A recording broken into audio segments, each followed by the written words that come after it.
What would women want if they weren't ashamed of wanting it? Now, I know when I ask that question, your gut response is, but I'm not ashamed of what I want, Chantal.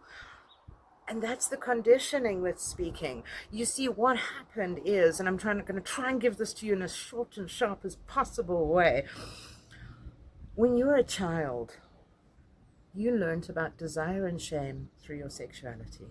You might have touched something that was taboo and maybe had your hand slapped away. So you learned, ooh, if I feel an urge to do something that brings me pleasure, I get smacked for it. That's bad. So therefore, I need to hide this from the world and make sure that I do this stuff behind closed doors. And there's a whole lot more than that, more to it than that. But the bottom line is we learned about desire and shame far earlier than we can even remember. It is encoded in our bodies. And just to be clear, shame is something that whispers, bad girl, not good enough. You can't do that. Who do you think you are, right? So shame is just that thing. It's that voice in your head that serves to limit you. It was the voice that was created in childhood to keep you safe. But since we've grown up, you don't need that voice anymore. And now as you've grown, you've had these desires as you've grown, but you're always checking in with society. Is it the right thing to want to grow my career? Is it the right thing to marry this man? And how many times don't I see this on social media? We are outsourcing our decisions at such an alarming rate because we have lost that connection with desire. We've forgotten who we are and what we want. And we look around at the world and we let the world tell us what we want. And I'm here to say that you can want what you want. Yes, there's more to it. And this is the stuff that I teach in my program. But the point is, I want to invite you to own your desires, no matter how taboo, no matter how shameful, no matter how abnormal. They are your desires and they were put within you for a reason. The reason you have desire is so that you can fulfill that desire. So think about anything that you want right now. And just pause and check in with yourself and say, am I outsourcing my permission to explore this desire? Am I asking people, is this normal? Is this right? Is this good?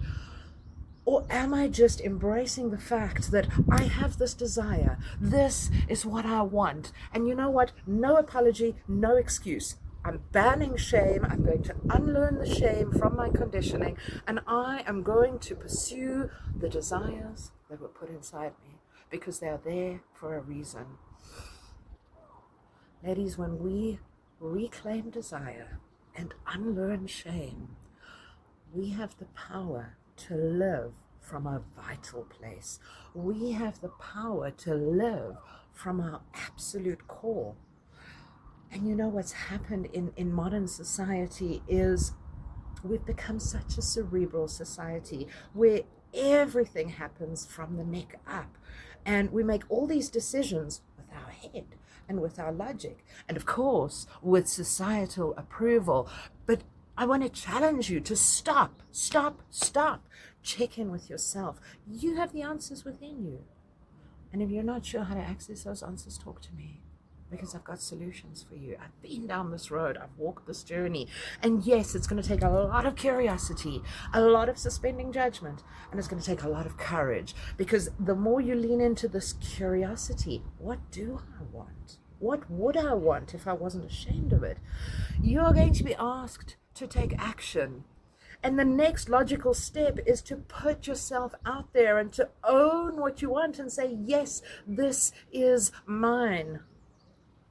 And as you do that, what's going to happen is you're going to build confidence in yourself. And this core of confidence is going to inform who you are. It's going to inform how you show up. It is going to inform how you are perceived. It's going to change your relationships. Suddenly, relationships that have been challenging to you are going to just flow. The relationships that haven't served you will just fall away, and the right ones will start coming across your path. And relationships is the very foundation to this life. If we can get our relationships right, if we can connect to ourselves and connect to the world, guess what happens? We can create greater opportunities for ourselves because we're owning our desire, remember, and we're following the things that were put into our heart. We're not seeking approval anymore. We've given ourselves permission. So you're going to build stronger relationships. You're going to create better results. And all in all, you're going to come into a fuller sense of alignment with yourself. Think back to the last time you said to yourself, I give myself permission to take some time off today. What was that feeling inside? And I've done this so many times.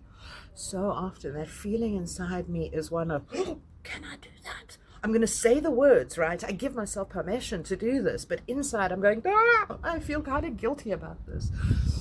When you start owning your desires, when you start unlearning the shame that keeps you held back, that permission becomes congruent.